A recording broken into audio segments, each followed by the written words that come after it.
Hello everyone, welcome back again to the session of Week Team Greater Noida on MSW Journal IGNOU. So in the previous sessions, we have discussed about the 15 days of the training. Out of 45 days, we have discussed the story of the 15 days. Like in the starting 4-5 days, you got the introduction of the organization, got to know the organization about its structure and all, and उसके बाद आप देखते हैं कि आपको 15 दिन कैसे काम करना होता है. राइट, हमने देखा कि आपको फील्ड वर्क करना होता है. फील्ड वर्क में मतलब आपको स्लम्स एरिया में जा करके वहां पे देखना होता है कि कैसे प्रॉब्लम्स होती हैं लोगों को. आज हम बात करेंगे, let's continue this session and we will talk about the 17th day. हमने लास्ट सेशन में 15 के बाद 16 डे का आपको कॉन्करेंट विजिट का रिपोर्ट बताया था कि कैसे आपको डे 16 का मेंटेन करना है और क्या क्या आपकी एक्टिविटीज होती हैं जो आपको परफॉर्म करनी होती हैं, और उसके बाद कैसे आप अपना कॉन्करेंट विजिट जो है उसको मेंटेन करते हैं. Right, now let's talk about the day 17th and day 18th of the concurrent visit. Now अब देखिए आपको क्या करना है. अब now in whatever organization or NGO or any industry you are going, जो भी आपका ऑर्गेनाइजेशन इंडस्ट्री है उसमें अगर आप अभी 15-16 डेज से जा रहे हैं तो obviously you have maintain a good bond with the employees and the members of the organisation. आपकी अच्छी बातचीत है और आपका एक अच्छा बॉन्ड मेंटेन है वहां पे सबसे. लाइक अब आपको क्या करना है, वहां पर आपका अच्छा बातचीत है सबसे. अब आपको वहां पर सोशल सपोर्ट मिलेगा उनसे. ठीक है, अब आप जो भी काम करना चाहेंगे आप अपना डिस्कशन देंगे, अपने थॉट्स उनको व्यू को अपने प्रेजेंट करेंगे उनके आगे, तो आपको वहां पे पूरा सपोर्ट मिलेगा. ठीक है, अब सोशल वर्क, ठीक, जिसके लिए आप आगे काम करेंगे, जो मेन थिंग रहेगा सोशल वर्क का वो क्या होता है. जो मेन थिंग होता है सोशल वर्क का, एक सोशल वर्क में सबसे ज्यादा इंपॉर्टेंट चीज आती है सर्वे. राइट, सर्वे बहुत ही इंपॉर्टेंट और मेन चीज होती है. अगर आप जाते हैं, जैसे मान लीजिए आपको फील्ड विजिट पे जाना होता है तो आप स्लम सेंटर्स में जाते हैं और विजिट करते हैं. तो जब आप सर्वे करेंगे, सर्वे में क्या, सर्वे में आप देखते हैं कि क्या एक्चुअल पे प्रॉब्लम्स आ रही हैं, क्या क्वेश्चंस होते हैं. किसी भी सर्वे में जो सर्वे होता है वो रिलेटेड होता है कि क्या लोगों को एक्चुअली प्रॉब्लम्स आ रही हैं, क्या हम उनके लिए आगे अवेयरनेस प्रोवाइड कर सकते हैं, क्या सॉल्यूशंस प्रोवाइड कर सकते हैं.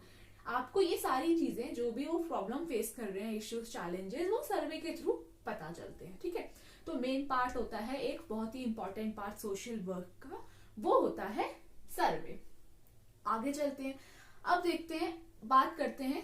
ये 17 और 18 डे की बात थी. आपका जो है अच्छा बॉन्ड हो जाएगा वहां के मेंबर से और आपको सपोर्ट मिलेगा और आपको क्या करना होता है, survey. Now we will talk about the day 20th day of the concurrent visit. Okay,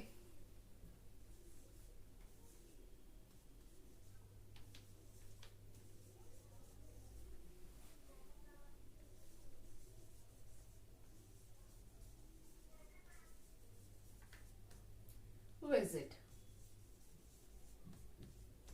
day 20 की हम बात करेंगे, जिसमें सपोज करिए आपको एक ऑर्गेनाइजेशन, जिस अभी ऑर्गेनाइजेशन में आप हैं, एनजीओ है या इंडस्ट्री है, कोई भी ऑर्गेनाइजेशन है, उसका डे 20 है और उसमें आपको क्या करना है, आपको आज जो है सर्वे करना है.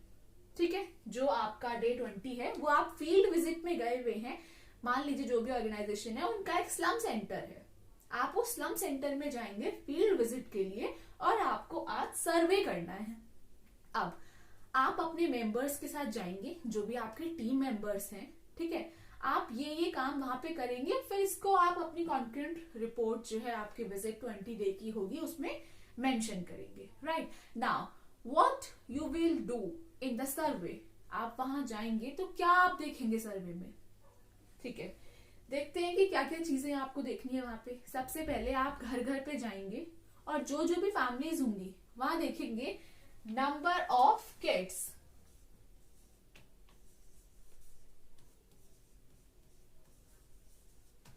पहली चीज, कितने बच्चे हैं हर फैमिली में। आप किसी फैमिली में गए तो वहां पे देखेंगे कि कितने किड्स हैं, ठीक है। अगर एक है, दो है, तीन है, तो पहला क्वेश्चन तो आता है कि how many kids are there in a family, ये आप देखेंगे। उसके बाद जो नेक्स्ट क्वेश्चन आएगा आपका, earning.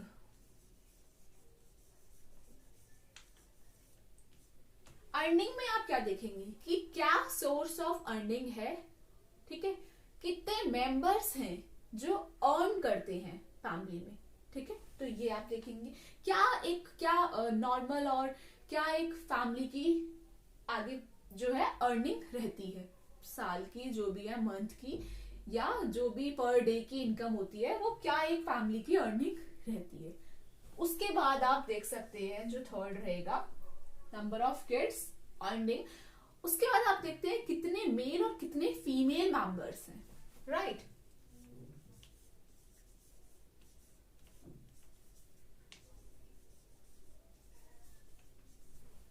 Number of male and female members, कितने मेल्स हैं और कितने फीमेल्स हैं।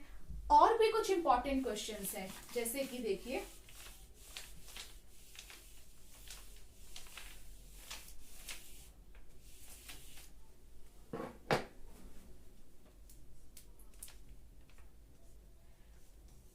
बैंक अकाउंट, क्या उस फैमिली में किसी का बैंक अकाउंट है, ये आप देखेंगे कि किसी पर्सन का बैंक अकाउंट है। क्या पता अगर किसी स्लम एरिया में कोई इनकम है या दो चार लोग अगर अर्न करते हैं, तो हो सकता है वो लोग सेविंग्स भी करते हो। आजकल वैसे सबका गवर्नमेंट जो है बैंक अकाउंट बनाती है, तो बैंक अकाउंट है क्या उस फैमिली का, ये देखेंगे। उसके बाद देखेंगे कि उस फैमिली में क्या अबव 60 इयर्स ऑफ एज भी कोई मेंबर है, ठीक है। पर्सन अबव 60 इयर्स, वो देखेंगे। अगर है तो ठीक है, और कितने हैं, कितने मेंबर्स हैं जो कि 60 इयर्स से ज्यादा हैं उस फैमिली में, राइट। फिर आपको क्या देखना है, और आपको देखना है एजुकेशन, यानी कि स्कूल गोइंग चिल्ड्रंस कितने हैं।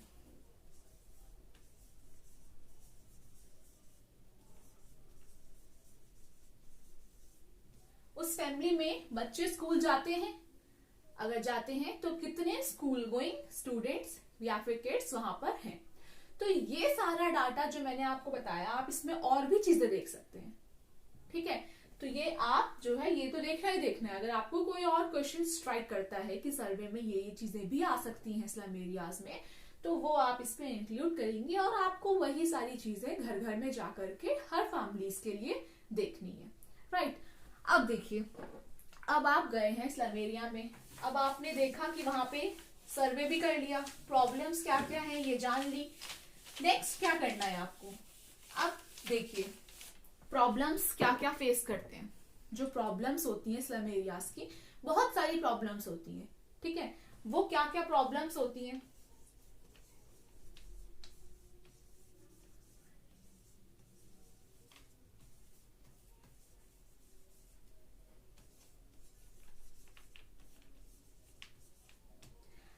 ऑब्वियसली स्लम एरियाज में रहना is a very difficult and tough task, right.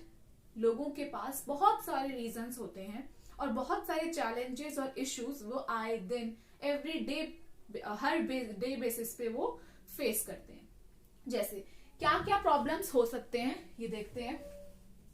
सबसे पहला तो आप जानते हैं पॉवर्टी, ठीक है। गरीबी सबसे बड़ा और मेन रीजन होता है स्लम एरियाज में रहने वाले लोगों का, पॉवर्टी मेन। और क्या हो सकता है, एजुकेशन,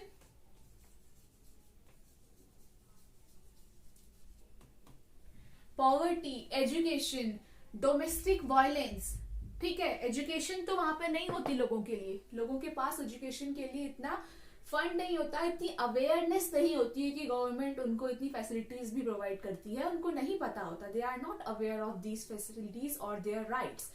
और क्या क्या होता है देखिए, चाइल्ड लेबर, लोगों के पास अर्निंग के लिए पैसा नहीं होता, खाने के लिए नहीं होता, तो वो क्या करते हैं, वो खुद तो वर्क करते ही करते हैं। जो बच्चे जिनकी एज एजुकेशन की है, खेलने की है, उनको वो क्या करते हैं, काम में लगा देते हैं, ताकि उनके पास एक टाइम का खाना आए और बच्चे उनके लिए अर्न करके लाए। Many children and kids of the slum areas are prone to the social evils and become the victims of social evils like prostitution, beggary, etc. Child trafficking, ये सब भी बहुत होता है वहां पे। तो ये सारी जो प्रॉब्लम्स हैं ये स्लम सेंटर्स में आती हैं। अब देखिए, इन सब के बाद भी एक चीज आप देखिए, जो स्लम एरियाज के लोग होते हैं, at the end of the day they have a smile on their face. कभी कभी ऐसा होता है कि उनके पास खाने के लिए नहीं होता है and they have to sleep with empty stomach. So उसके बाद भी वो लोग खुश रहते हैं अपनी लाइफ से, ठीक। वहीं आप देखेंगे कि जो मिडल मैन होता है या फिर थोड़ा हायर क्लास का पर्सन होता है, they want more and more, they are not satisfied with whatever they have. Like they have 2-room flat, then they want more. If they have a settled job, then they want a higher position. They are not happy with whatever they have. और वहीं आप देखिए slum area के लोगों को, उनको सिर्फ आज खाना मिल जाता है तो they are happy and they have a big smile on their face. So ये कुछ फर्क होता है। अब एक इसके जो इम्पोर्टेंट फर्क आप लोग देखेंगे वहां स्लम सेंटर्स में, जब आप लोग जाएंगे, विजिट करेंगे, आप देखेंगे कि वहां पे कोई फर्क नहीं पड़ता कि मैन है जो अर्न कर रहा है या वुमेन है जो अर्न कर रही है। वहां पे मेन भी अर्न करते हैं, वुमेन्स भी अर्न करती हैं। सो ये बहुत बड़ा एक डिफरेंस है, ठीक है। तो उसी में आप देखेंगे कि मेन एंड वुमेन्स के लिए कोई डिफरेंशिएशन क्रिएट वहां पर नहीं होता है। फ्रेंड्स, कॉन्करेंट विजिट रिपोर्ट ऐसे ही आगे जारी रहेगी। Subscribe our channel and create awareness, spread the work we are doing for the slum area people or kids, and keep supporting us.